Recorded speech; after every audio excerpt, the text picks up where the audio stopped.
त्यांचं अभिनंदन करतो, त्यांना धन्यवाद देतो.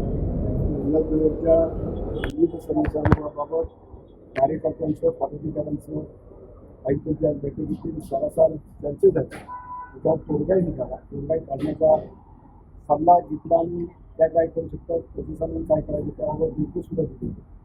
बरोबर, चांगली बैठक झाली. यामध्ये अनेक समस्या, गंभीर समस्या 4 आणि 5 नाही, एकंदरीत संपूर्ण उल्हासनगरची पाणी समस्या कशी सुटेल याबाबत चर्चा केली. आणि आयुक्तांनी काय केलं पाहिजे, प्रशासनाने काय करायचं. आणि MIDC लेवलला आमदार महोदया पाठपुरा करतील. त्याच्यातून मार्ग निघेल. मला खात्री आहे नक्कीच लवकरात पाणी समस्या सोडण्यासाठी आयुक्त प्रयत्न करतील. त्या सूचना त्यांनी दिलेल्या आहेत आयुक्तांना.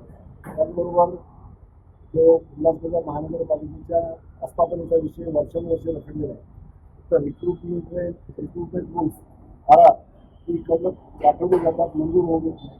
त्याबाबत सुद्धा आयुक्तांनी आमदार म्हणून त्यांना विनंती केली की आपण नगर विकास विभागाकडे त्याचा पाठपुरावा करा आणि रिक्रुटमेंट रूल्स लवकरात लवकर मंजूर करून त्यामुळे UPSC आणि सुपर सेक्रेटरी कर्मचारी भरती लवकरात लवकर करतायत. आम्ही इकडे पाठवलेले मंत्रालयाला आमदार मंडळ पाठवलं आश्वासन दिलं.